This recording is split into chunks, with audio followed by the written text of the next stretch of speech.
Have you ever been in the middle of saying something that truly mattered, something that came from your soul, only for someone to cut you off? It happens in meetings. It happens with friends. It even happens in love. Those rare moments when your heart is open and the person you trust most interrupts you. And in that instant, everything inside you tightens. You hesitate. You smile politely. You whisper, "Sorry, go ahead." It feels harmless, but it's not. Because every time you surrender that small moment, you teach the world a silent lesson. How much your voice deserves to be heard. This isn't just about being interrupted. It's about presence. It's about power. It's about self-respect. So today, I want to show you something timeless. 3 simple words, once practiced by Stoic masters like Marcus Aurelius and Seneca, that can instantly shift the energy in any room. 3 words that reclaim your presence without shouting, that silence chaos without aggression, and that remind everyone, including you, that your words carry weight. Stay with me till the end, because once you understand these 3 words, you'll never fade into the background again. And if you believe in growing stronger from within, in mastering your emotions, your energy, and your voice, then take a moment right now to subscribe to Deep Psyche. Because here, we don't just talk about psychology, we live transformation. Now let's continue. The Stoics believed that language was power. A single word could build an empire. A single promise could ignite a war. A single command, spoken calmly, clearly, could save thousands of lives. Seneca once wrote, "Brevity and calm in speech carry more force than the loudest cries of the crowd." And even now, that truth remains unchanged. Power no longer lives in swords or shields. It lives in your voice. If you can't hold attention in a meeting, you'll be ignored. If you can't steady your voice in conflict, you'll be dismissed. If you can't defend your words in love, you'll be misunderstood. Every time you say sorry instead of wait, every time you shrink instead of standing in silence, you are teaching people to overlook you. Marcus Aurelius reminded himself every morning, "Do not be distracted by what is unnecessary. Hold to what is essential. If you don't protect what's essential in your own words, others will take it from you." The first word is simple, yet sacred. Listen. When you say listen, something shifts. Psychologists call it an orienting signal. It commands the human brain to pause, to prepare, to focus. You don't need to raise your voice. You don't need to force authority. You just say, "Listen, here's what needs to happen next."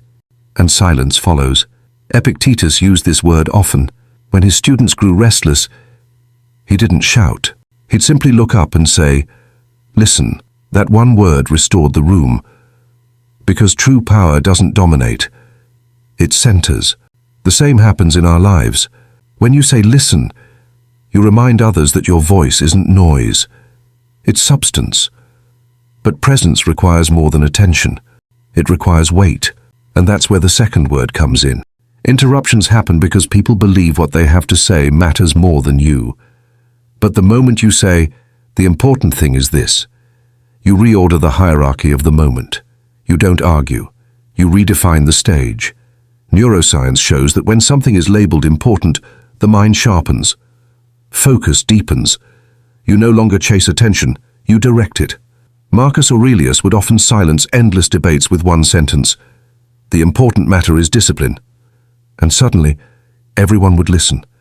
In our lives, it can sound like, "The important part is this," or "What's important here is that I finish this thought." You're no longer competing for attention. You're defining where attention belongs.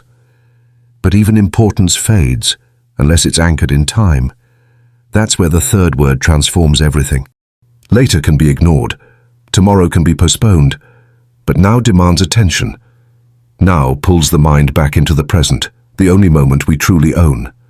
Seneca wrote, "We are not masters of what was or what will be, but only of what is." So when someone cuts you off, don't fade. Say, "Now let me finish this thought." And watch what happens, because now cannot be postponed. It commands presence. It grounds authority in this very breath.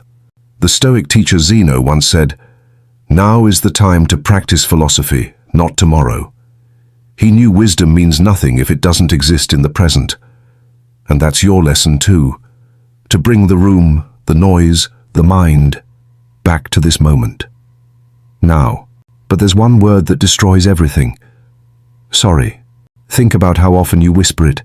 Sorry, go ahead. Sorry, I didn't mean to interrupt. Sorry, please continue. It sounds polite. It feels safe. But each time it takes a small piece of your voice and hands it away. You're not apologizing. You're asking permission to exist. Epictetus warned, "No one can diminish you without your consent." And when you say sorry just to keep the peace, you give that consent away. You train people to step over your voice, not because they're cruel, but because you taught them to. This isn't humility, it's self-erasure. So what's the alternative? A phrase that keeps your dignity intact and your authority alive. Listen, there's more. Imagine you're in a meeting. Someone interrupts. You don't shrink. You look up and say calmly, "Listen, there's more." The energy shifts. Because you didn't surrender, you expanded. Or in a conversation with someone close, you're interrupted mid-story. And instead of fading, you say softly, "Listen, there's more." That small phrase changes everything. It tells the world your words are not noise. They are truth. And people don't interrupt truth. They lean in. Even in love, this works. Because sorry ends the moment. But listen, there's more, keeps the connection alive. Epictetus once said, "Mastery is not just silence. It is the ability to direct silence." When you say, "Listen, there's more," you direct silence back toward you. You reclaim space, calmly, completely. In the end, these aren't just tactics. They're reflections of how you see yourself. Because your speech is a mirror of your self-respect. If you believe your words carry value, you'll speak differently. Seneca said, "Calm brevity persuades more deeply than anger." And Marcus Aurelius reminded, "Waste no words on what is unnecessary." When you say listen, you claim attention. When you say important, you define meaning. When you say now, you anchor presence. And when you replace sorry with listen, there's more. You stop surrendering your voice. You begin to embody quiet authority, the kind that doesn't beg to be heard because it already is. So remember these words. Practice them. Let them reshape how you speak, how you hold space, and how deeply you value yourself. Because the one who embodies respect never has to demand it. They become it. And if this message resonates with you, if you're ready to reclaim your power, your boundaries, and your voice, subscribe to Deep Psyche and be part of this growing tribe of inner strength. Together, we rise from silence, not by speaking louder, but by speaking truer.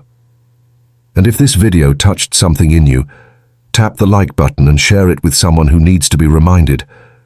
Their voice matters.